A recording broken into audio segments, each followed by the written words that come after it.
আসসালামু আলাইকুম সবাইকে। হৃদিতা গল্পের ৩ নাম্বার পার্ট। তো বেশি কথা না বলে চলুন গল্প শুরু করা যাক। হৃদিতা রেগে বলল, ছি, তোর জন্য একজন নির্দোষ মানুষকে শুধু শুধু শাস্তি পেতে হলো। আমি তোকে কোনোদিনও ভালোবাসবো না, ঘৃণা করি তোকে। দুর্জয় বলল, আমাকে যখন ভালোবাসবেই না তাহলে তোকে সেই ব্যবস্থাই করছি, দাঁড়া। দুর্জয় এই কথা বলে হৃদিতার দিকে কুমন্ত্রণা নিয়ে এগিয়ে যেতে লাগলো। ঠিক তখনই তানিশা বলে উঠল, দুর্জয় ভালোই ভালোই হৃদিতাকে ছেড়ে দে, নয়তো কিন্তু এই পাথর দিয়ে তোর মাথা ফাটিয়ে ফেলবো। দুর্জয় বলল, কি তুই আমার মাথা ফাটাবি? দাঁড়া, আগে তোকেই দেখে নিচ্ছি। এই বলে গুটি গুটি পায়ে এগিয়ে যেতেই তানিশা অনেকটা ভয় পেয়ে বলে উঠল, আমার দিকে আরেক পা এগোলে এই পাথরটা তোর মাথায় পড়বে।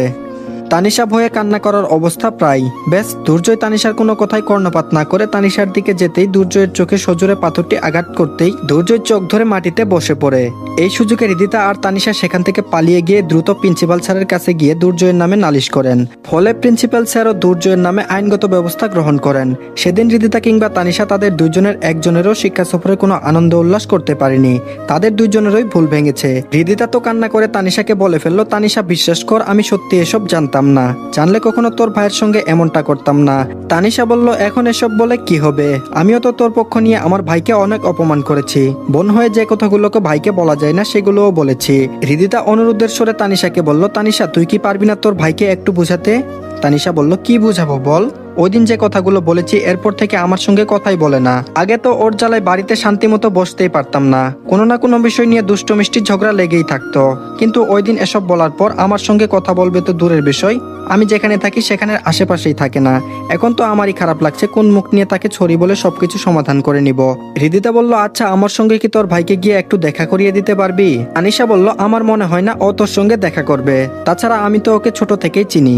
ও যদি একবার কাউকে মন থেকে বের করে দেয় তাহলে তাকে কখনো আপন করে কাছে নেয় না। হৃদিতা তানিশাকে হাত জোর করে বলল, যেভাবেই হোক তুই তোর ভাইকে একটু ম্যানেজ কর, নয়তো অনুতপ্তের আগুনে জ্বলে পুড়ে শেষ হয়ে যাব। হৃদিতার এমন অবস্থা দেখে তানিশা বলে উঠল, থাক আর কান্না করতে হবে না, আমি তোকেই আমার ভাইয়ের বউ বানিয়ে নিয়ে যাব। কি যাবি না আমার ভাইয়ের বউ হয়ে? হৃদিতা লজ্জায় লাল হয়ে গেল। তারপর বলল, ধুর, কি যে বলিস না, লজ্জা লাগে তো। তানিশা হেসে হেসে বলল, আমার বান্ধবী তো দেখছি লজ্জায় অনেকটা লাল হয়ে গেছে, তাহলে তো তোদের সেটিংটা তাড়াতাড়ি করে দিতে হয়। তানিশা হৃদিতাকে এসব বললেও কেন জানি তারও অনেক খারাপ লাগা কাজ করছে। মিথ্যা একটা চিঠির জন্য আপন ভাইকে এসব চরিত্রহীন বলে গালি দিয়েছে সে। এসব ভাবতে তানিশার নিজেকে ছোট মনে হচ্ছে। অপরদিকে ঢাকায় এসে পৌঁছিলাম দীর্ঘ 6 ঘন্টা জার্নি করার পর। তারপর কোনো কিছু না ভেবে রাকিবের বাসায় ঠিকানা চলে গেলাম। দরজায় কলিং বেল বাজতেই একটা সুন্দর স্মার্ট মেয়ে দরজা খুলে দিয়ে বলল, কাকে চাই? আমি বললাম, ইয়ে মানে এটা কি রাকিবের বাসা? সুন্দরী মেয়েটা বলল, জি রাকিবেরই বাসা, আপনি কে? আমি বললাম, রাকিব আমার বেস্ট ফ্রেন্ড, গ্রামে আমরা 1 থেকে 10ম শ্রেণী পর্যন্ত একসঙ্গে পড়ালেখা করেছি, যার দরুন বন্ধুত্বের সম্পর্কটা অনেক গভীর। আচ্ছা এখন কি রাকিব বাসায় আছে? সুন্দরী মেয়েটা বলল, ও তার মানে আপনার নাম নিশ্চয় রনি, রাইট? আমি বললাম, জি হ্যাঁ, কিন্তু আপনি কেমনে আমার নামটা উপলব্ধি করতে পারলেন সেটা আগে বলুন। মেয়েটা বলল, সবই বলবো, তার আগে ভিতরে আসুন। মেয়েটি বলল, এই শুনছো, বাহিরে এসে দেখো কে এসেছে। রাকিব বলল, কে এসেছে? কিপ এই বলে যেই আমাকে দেখলো বেশ তখনই আনন্দের সহিত বলল, আরে দোস্ত কেমন আছিস? আমি বললাম, ভালো।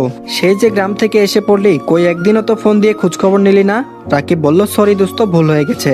এছাড়া আমার এইদিকে অনেক ধকল গিয়েছে। আচ্ছা এসব কথা পরে হবে, আগে ফ্রেশ হয়ে আয়। এই নীলা, যাও রনির জন্য ভালো কিছু খাবার রান্নার আয়োজন করো। নীলা বলল, আচ্ছা ঠিক আছে, তোমরা গল্প করো, আমি বরং এর মধ্যে রান্নার কাজটা সারি নেই। রাকিব বলল, এখন বল ঢাকায় কেন আসছিস? আমি বললাম, ওই একটা চাকরির ইন্টারভিউ দিতে। কিন্তু তার আগে বল, মিলা নামে যাকে এতক্ষণ ডাকলি সে তোর কে হয়? রাকিবের কাছে গ্রামের বিষয়টি গোপন রেখে অন্য টপিকে গেলাম। রাকিব বলল, ও হচ্ছে আমার স্ত্রী নীলা, গত মাসেই পারিবারিকভাবে বিয়েটা হয়েছে। আমি বললাম, বিয়েটা করলি ভালো কথা, তো আমাদের ফোন করেও তো জানাতে পারতি, জানালি না কেন? রাকিব বলল, বিয়ের চাপে সবকিছু কেমন জানি গুলিয়ে ফেলেছিলাম। এসব আলোচনা করতেই রাকিবের স্ত্রী নীলা এসে বলতে লাগলো, এই তোমরা খেতে বসো, খাবার রেডি হয়েছে। ব্যাস, রাকিবের সঙ্গে খেতে বসলাম। রাকিবের স্ত্রীও ভালো মানের রাঁধুনি, সেটা খাবার মুখে দিয়ে বুঝতে পারলাম। খাবার খাওয়ার মাঝেই রাকিবকে উদ্দেশ্য করে বলে উঠলাম, রাকিব, ভাবি কিন্তু ভালোই রান্না করতে পারে দেখছি। তাছাড়া আজকালকার যুগের মেয়েরা ভালো মানের রান্না করা তো দূরে থাক, কিচেনের কাছেই যায় না। সেদিক থেকে নীলা ভাবি স্মার্ট হলেও রান্না বান্না কিন্তু ভালোই শিখেছে।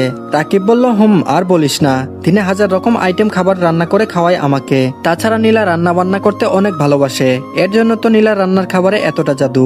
নীলা রাকিবকে একটু খুঁচা মেরে বলল, খুব পাম দেয়া হচ্ছে তাই না? আমি বললাম, ভাবি সত্যি আপনার রান্নাটা অনেক ভালো। নীলা বলল, ধন্যবাদ ভাইয়া। খাবারের পর্ব শেষ করে উঠতেই রাকিব বলল, তো এখন কার কাছে যাবি? আমি বললাম, না মানে 2টা দিন তোর এখানেই আপাতত আমাকে থাকতে হবে। একথা বলতে মিলা রাকিবকে ইশারা করে কি যেন বলল। বেশ, রাকিব কিছুক্ষণ দম নিয়ে বলতে লাগলো, সরি দোস্ত, এখানে মনে হয় থাকা হবে না তোর। আমি বললাম কেন? রাকিব বলল আজ রাত 9টায় নীলাকে নিয়ে তাদের বাসায় যেতে হবে। একা বাসায় তুই কেমনে থাকবি? তার থেকে আমার এক পরিচিত হোস্টেল আছে, নাম বলে দিচ্ছি, সেখানে গিয়ে আমার নাম বললেই ডিসকাউন্ট পাবি।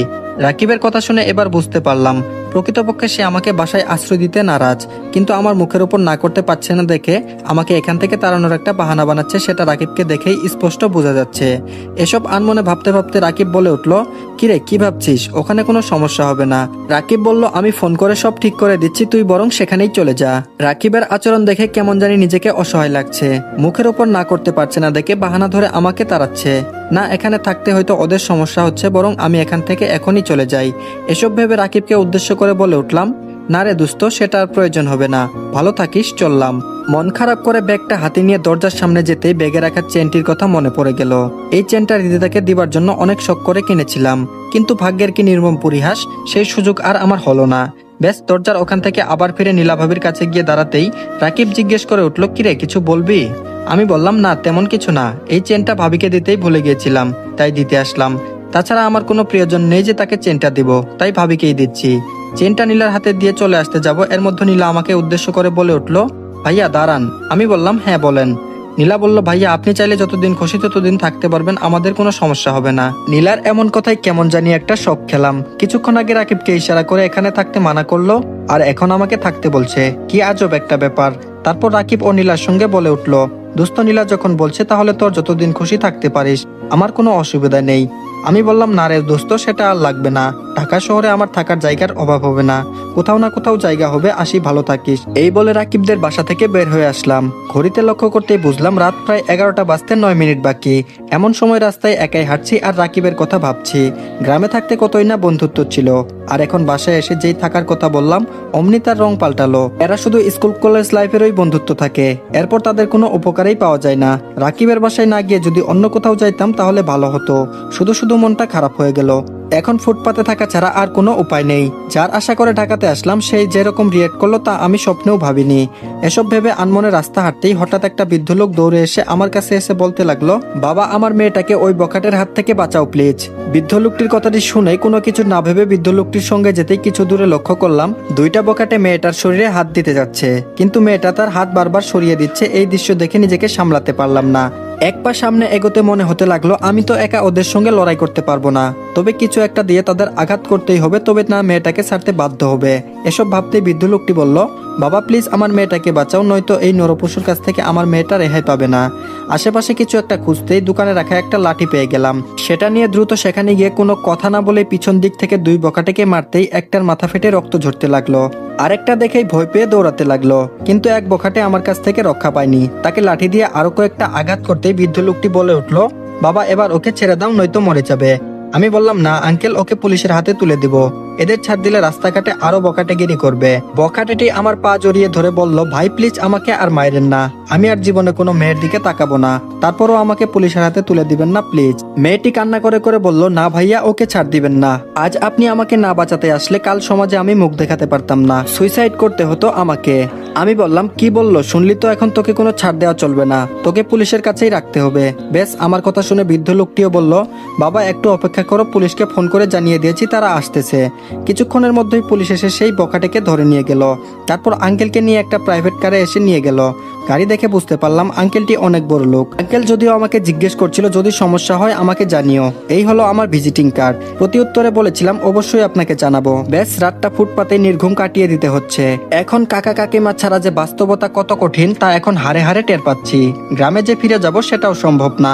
আল্লাহর উপর বিশ্বাস রেখে দীর্ঘ একটি নিঃশ্বাস ফেলে ভাবতে লাগলাম সকালে একটা না একটা ব্যবস্থা হয়েই যাবে। অপরদিকে তানিশা বলল, মা আজ বাদরটাকে দেখছি না যে, কই সে? তানিশা একথা বলতেই তানিশার মা কান্না করে বলল, মারে আমার মনে হয় রনি আমাদের ছেড়ে অন্য কোনো শহরে চলে গিয়েছে। তানিশা বলল, কি বলছো, চলে গেছে মানে? কোথায় গিয়েছে? আমরা ছাড়া ওর কে বা আছে? তানিশার চোখের কোনো ইতিমধ্যে পানি জমে গিয়েছে। তানিশা ভাবতে পারছে না যে তাদের ছেড়ে এভাবে চলে যাবে। এখন তানিশা নিজেই নিজেকে মনে মনে গালি দিচ্ছে। রক্তের সম্পর্কের ভাই না হতে পারে, কিন্তু সে ভাইয়ের চেয়েও তো কম না, আর তাকেই কিনা বাজে ভাষায় অপবাদ দিয়েছে। এসব ভাবতেই তানিশা কান্না করে দিয়ে বলল, মা এখন আমি কার সঙ্গে ঝগড়া করব? ও তো চলে গেল। তানিশার মা কান্না কণ্ঠে বলল, মারে সেদিন ওসব কথা যদি না বলতি তাহলে হয়তো ও আমাদের ছেড়ে চলে যেত না। যদিও ও আমার পেটের সন্তান না, তারপরও তো তোকে নিজের বোন ভাবতো। এমন একজনকে কেমনে বাজে ভাষায় বললি? তোর মুখে কি একটু আটকায়নি? তানিশা বলল, মা আমার ভুল হয়েছে, সেদিন রাগের মাথায় এসব উল্টাপাল্টা কথা বলেছি, কিন্তু তুমি ওকে চলে যেতে দিলে কেন? তানিশার মা বলল, আমিও জানতাম না। তোদের কলেজের প্রিন্সিপাল আমাকে কয়েক ঘন্টা আগে ফোন করে বলল ও নাকি কলেজ থেকে টিসি নিয়েছে। তার কারণ স্বরূপ এটাও বলছে আমরা নাকি সপরিবারে ঢাকায় চলে যাচ্ছি। একথা প্রিন্সিপাল শুনে টিসিটা দিয়েছে। তানিশা বলল, মা রনি তাহলে আমাদের এখানে আর আসবে না? কাকিমা কেঁদে কেঁদে বলল, তুইও ওকে ভালো করে জানিস, ও ছোট থেকে একটু জেদি, যা বলে তাই করে। আমাদের এখান থেকে চলে যেহেতু গিয়েছে তাই মনে হয় আর ফিরে আসবে না। এটা ভাবতে ভিতরে দুমড়ে মুচড়ে উঠছে রে মা।